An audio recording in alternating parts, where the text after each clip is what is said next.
राजकारणाच्या. एका बाजूला हा सगळा सामाजिक सगळा मान काढून चाललाय आणि त्याच्यामध्ये होरपळतोय कोण? आमचा मराठी माणूस.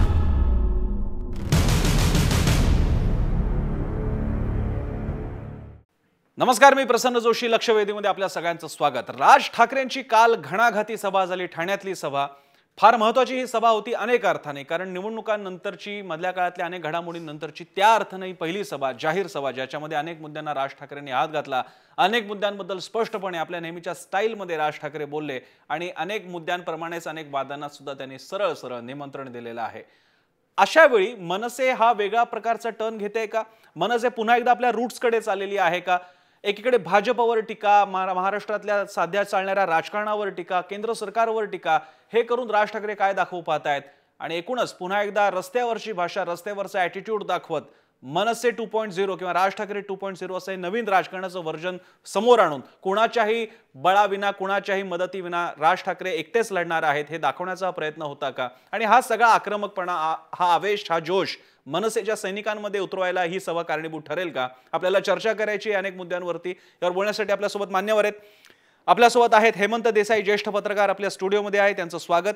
अविनाश अभ्यंकर, मनसेचे प्रवक्ते, आपल्यासोबत आलेले, त्यांचंही स्वागत. धर्मेंद्र जोरे, जे मिडडेचे राजकीय संपादक आहेत, त्यांचंही स्वागत. पुण्याहून आपल्यासोबत विश्वंभर चौधरी आहेत, सामाजिक राजकीय विश्लेषक. आणि आपल्यासोबत स्टुडिओमध्ये आहेत जय महाराष्ट्राचे व्यवस्थापकीय संपादक निलेश खरे. आपल्या सगळ्यांचं स्वागत. सगळ्यात पहिला मुद्दा सगळ्यांकडे घेऊन जाणार आहेत. 5-6 महत्त्वाचे मुद्दे, ते स्टेप बाय स्टेप आपण घेणार आहोत.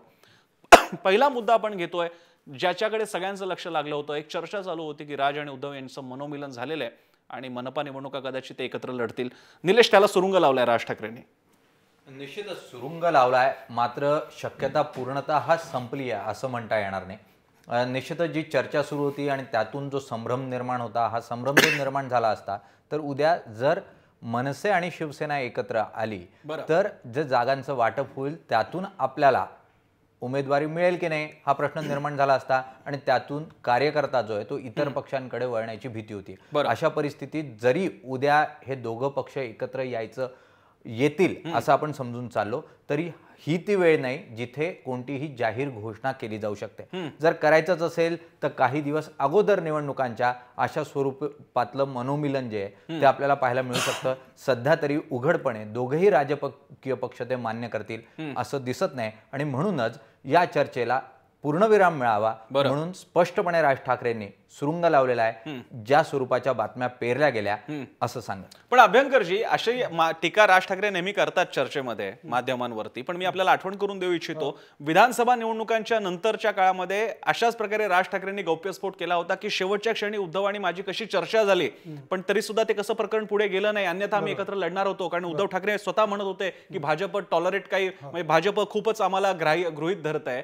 उद्या कोणी जाणवा पुढे असंच कदाचित चर्चेमध्ये पुन्हा राज ठाकरे म्हणतील आणि मग तुम्हाला सांगतो की कशा प्रकारे आमच्या गप्पा चालल्या. वेळ वेगळी होती. मला वाटतं तेव्हा त्यांनी ऑलरेडी माध्यमांमध्ये ह्या गोष्टी येत होत्या आणि आत्ताच बघितलं की राज उद्धव यांची भेट झाली, कुठेतरी बंगल्यात झाली, बंगल्याच्या आत झाली. ही माध्यमांची परसेप्शन्स होती, आलं का लक्षात? आणि त्याच्यावरती हे म्हणजे हे माध्यमच ठरवत होती की हे दोघे भेटले, दोघांनी रात्री चर्चा केली, एकत्र जेवले. म्हणजे हा साक्षात्कार माध्यमांना कुठून झाला हे मला माहिती नाही, मला माफ करा.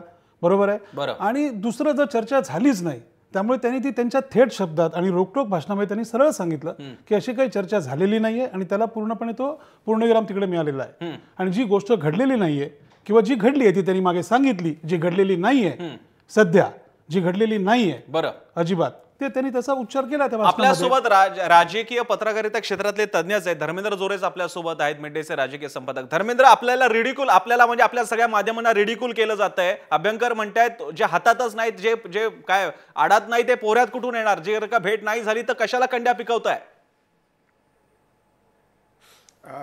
अभ्यंकरांचं बरोबर आहे. जर ही बातमी खोटी असेल तर ती आम्हा पत्रकारांचं अपयश आहे.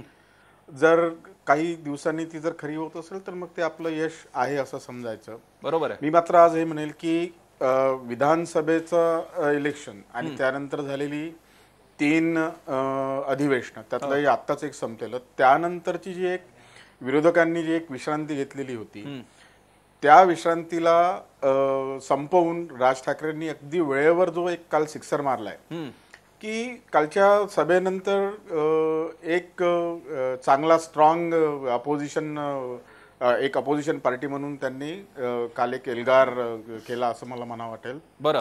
आणि दुसरं म्हणजे त्यांनी अनेक विषय या कालच्या भाषणामध्ये आणलेत. त्याच्यामध्ये त्यांचा पूर्ण अजेंडा त्यांनी सेट केलाय आणि तो अजेंडा बहुतेक 2017च्या बहुतेक काय नक्कीच तो राबवला जावा अशी त्यांची इच्छा आहे. आणि जी मनसैनिकांना जी त्यांची स्टाईल आवडते, ज्यासाठी राज ठाकरे परिचित आहेत, ज्यासाठी ते पॉप्युलर आहेत, प्रसिद्ध आहेत, ती स्टाईल आता त्यांनी घ्यावी असं त्यांनी काल आवाहन केलं. आणि त्यामुळे येणाऱ्या दिवसात राज ठाकरे पुन्हा कन्सिस्टन्सीचा प्रश्न येतो. याच कन्सिस्टन्सीने याच नियमितपणाने त्यांनी जर असेच अटॅक करत गेले आणि मनसैनिकांना जागृत करत गेले तर त्यांना चांगला रिझल्ट मिळेल असं मला वाटतं. आपण विश्वंभर चौधरींकडे जाऊयात. विश्वंभरजी, जो आता एक सूर इथे येतोय, म्हणजे मनसेचे प्रवक्ते तर सरळ म्हणतात अशी भेट झालेली नाहीये, माध्यम कंड्या पिकवतायत, पण आपल्याला हेही कल्पना आहे की भविष्यात अशीच एखादा क्षण येतो आणि राज ठाकरे स्वतःच त्या भेटीमागचं गुपित उलगडतात. खास करून इथे त्यांनी ही सुद्धा टिप्पणी भाषणात केली होती की मनसे आणि शिवसेनेच्या एकत्र येण्याच्या कंड्या कोणी पिकवतंय, त्यांना भाजपला घाबरवायचं आहे. म्हणजे एकीकडे त्यांनी शिवसेनेवर पण निशाणा साधलेला आहे. पण राज ठाकरे नेमकं सांगू काय पाहतायत? एक तर नक्की आहे की भाजप हा दोघांचा सध्या कॉमन शत्रू म्हणा किंवा ऑपोनेंट झालेला आहे. अशावेळी शत्रूचा शत्रू किंवा आपल्या विरोधकाचा विरोधक तो आपला मित्र, या नात्यानं महाराष्ट्रात कोणते दोन पक्ष जवळ येऊ शकतात हे सांगायला तज्ञाची गरज नाहीये. विश्वंभरजी, एकतर प्रसन्न, पहिल्यांदा ज्या इंदोरच्या भेटीचा उल्लेख झाला भय्यूजी महाराजांच्याकडे, तर तिथं मलाही निमंत्रण होतं. मी मागच्या वर्षी गेलोय होतो. भय्यूजींचा काही तसा फॉर्मॅट नसतो असं मला नेहमी वाटतं. भय्यूजींचं एकूण सगळं बघताना भय्यूजी तिथे मोठा उत्सव करतात आणि खूप वेगवेगळ्या प्रकारचे लोक असतात. म्हणजे तिथे अगदी कोणी कुठलाही विरोधी पक्षाचा माणूस सुद्धा समोर असू शकतो आणि त्यांच्याकडे तो एक धार्मिक कार्यक्रम असतो. नंतर रात्री गाण्याची मैफल होते. त्यामुळे तिथे काही राजकारण झालं का तर मला वाटत नाही तिथे झालं. मी जाऊ शकलो नव्हतो तिथे. आणि मी शक्यतो तुम्हाला माहिती की काही प्रसंगी जायचं टाळत असतो सुद्धा, पण यावेळी मी तब्येतीच्यामुळे जाऊ शकलो नव्हतो. पण मुद्दा असा आहे की तिथे काही झालं नाही कारण उद्धव ठाकरे तिथे गेलेले नव्हते. दुसरी गोष्ट अशी आहे की ज्या पद्धतीने राष्ट्रवादीचा जो वापर भाजप आज करतो आहे त्याच प्रकारचा वापर शिवसेना ही मनसेच्या आगामी काळात करू शकते, हे मला वाटतं राज ठाकरे ओळखून आहे. मला असं वाटतं की 2-3 प्रकारांनी ह्याच्याकडे बघता येतं. म्हणजे एकतर हे इलेक्शनचं भाषण नाही, त्यांची एक स्वतःची शैली आहे. ते मधून मधून येत असतात आणि संवाद साधतात असं म्हणायला पाहिजे लोकांशी. थेट संवादही साधतात. ती शैली मी काही त्या शैलीला आक्षेप नाही घेणार, परंतु त्याच्यामधून नेमकं राजकारण किती शोधायचं हा जर आपला प्रश्न असला तर आता कुठल्याही निवडणुका नाहीत, त्यामुळे राजकारणाचा तसा संबंध थेट नाही.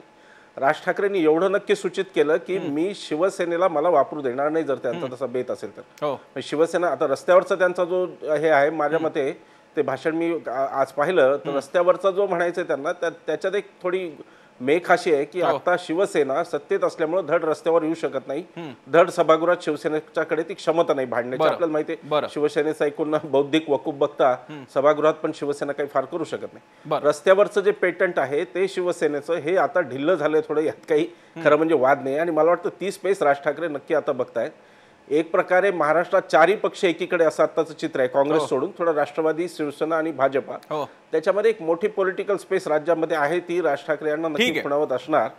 मागच्या वेळेला त्यांचा जो विकासाचा अजेंडा होता तो काही मनसेच्या स्वभावात बसत नाही असं आता निवडणुकीनंतर वाटतं, म्हणून आता कदाचित ते रस्त्याच्या अजेंड्यावरती येत असावेत. हा मुद्दा महत्वाचा आहे, आपल्या चर्चेमध्ये पुन्हा आपण घेऊ. तुर्तास आपण हेमंत देसाईंकडे जाऊयात. देसाईजी, हा आपला मुद्दा प्रामुख्यानं शिवसेना मनसे तथाकथित मनोमिलनाबद्दल चाललेला आहे, पण रिडिक्यूल करतायत राज ठाकरे. असं करणं तरी त्यांना शक्य आहे का? म्हणजे समजा आता हे सिद्ध झालेलं आहे मनसे स्वबळावरती सत्तेपर्यंत पोहोचू शकत नाहीत, अभिमान केवढाही जास्त असला तरी, किंबहुना येत्या महापालिका निवडणुकांमध्ये तर ओवेसींचं पण आव्हान असणार आहे. अशावेळी स्वबळाची भाषा, अशावेळी सगळ्यांनाच फाट्यावर मारणं किंवा अंगावर घेणं कितपत परवडू शकतं आणि कितपत अर्थ मानायचा की आम्ही एकत्र येणार नाही आहोत? मला असं वाटतं की मनसैनिकांचं मनोबल जे आहे ते खच्ची झालेलं आहे पूर्णपणे, हे नाकारून चालणार नाही. आणि ते त्याला एक उमेद द्यावी त्याच्यामध्ये, कारण बऱ्याच खंडानंतर राज ठाकरे हे लोकांच्या समोर किंवा आपल्या कार्यकर्त्यांच्या समोर आलेले आहेत. आणखी नेहमीच्या स्टाईलमध्ये ते आलेले आहेत. प्रश्न असा आहे की आज शिवसेना जरी सत्तेमध्ये असला तरी ऑपोजिशनची स्पेस तो व्यापण्याचा प्रयत्न त्याचा चाललेला आहे. अमित शहा आणि नरेंद्र मोदी यांचं ज्या पद्धतीचं राजकारण सुरू आहे देशभर, त्या ठिकाणी त्यांना शिवसेनेला आणि प्रादेशिक सगळ्या पक्षांना संपवायचं आहे. प्रादेशिक पक्षांमुळे त्यांचं सो कॉल्ड काही गव्हर्नन्समध्ये बाधा येते असं त्यांचं म्हणणं आहे. आणि त्याचा सिद्धांत अमित शहा अगदी शास्त्रशुद्ध पद्धतीने मांडत असतात. त्यामुळे आपलं हे रिलेशनशिप जे आहे भाजपशी जे आहे ते तात्पुरते संबंध आहे त्याचं. आणि त्यामुळे आपल्याला जर पुढे वाढायचं असेल यापेक्षा शिवसेना पक्ष माझ्या मते आता वाढतो आहे पक्ष. म्हणजे विधानसभेची निवडणूक झाल्यानंतरच्या काळामध्ये आता वाढतो आहे तो.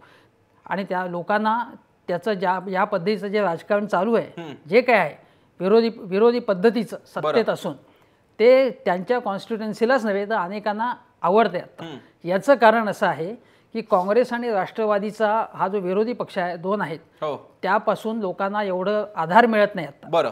तेव्हा हा जो विरोधी अवकाश आहे तो व्यापण्याचा प्रयत्न जो भाजप शिवसेनेचा चाललेला आहे.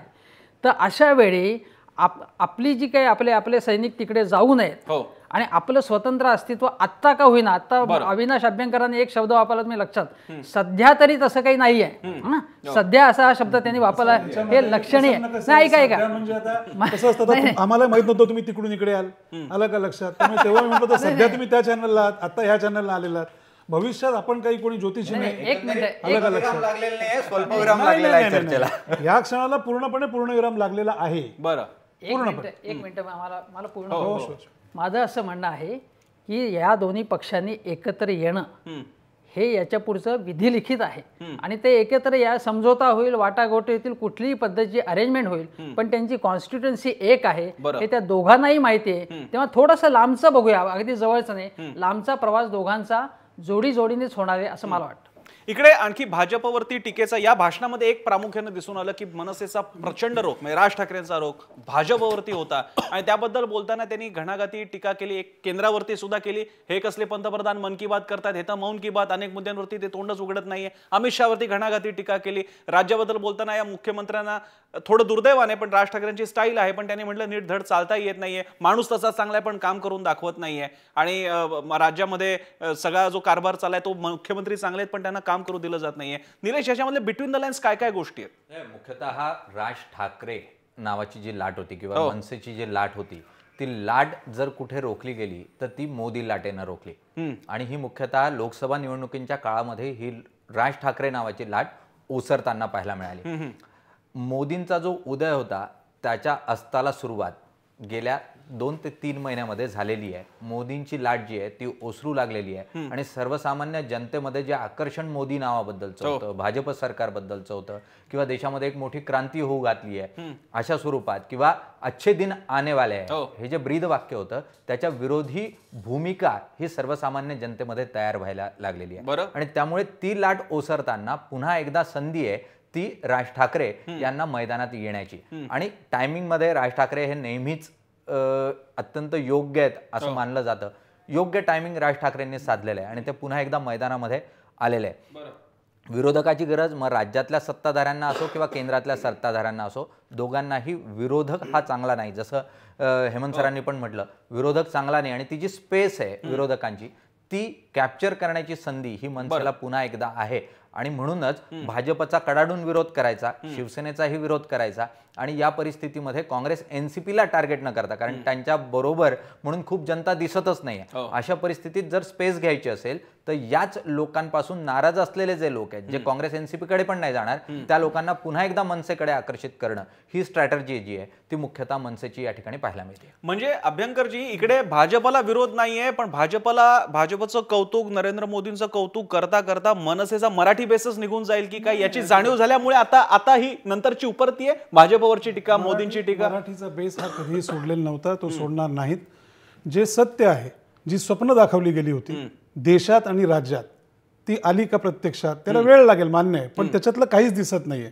मी थोडक्यात तुम्ही आता मौन की बात म्हणाला बरोबर आहे. त्यांनी शब्द राज ठाकरेंनी कॉइन केला 100% राज साहेबांनीच बोलले ते बोलणारच. जो माणूस पंतप्रधानांचं कौतुक ते हेही म्हणाले की पंतप्रधान सन्मान्य मोदी साहेब हे या देशाची शेवटची आशा आहे हेही ते वाक्य म्हणाले. परंतु आणि मग त्यांनी पुढचं वाक्य सांगायचं कारण असं आहे की 14 दिवस संसद बंद असू शकते कित्येक 100 कोटींचं नुकसान झालं. विषय काय सुषमा स्वराजचा राजीनामा भूसंपादन या विषयावर भूमिका नाही. ललित मोदी या विषयावर भूमिका नाही.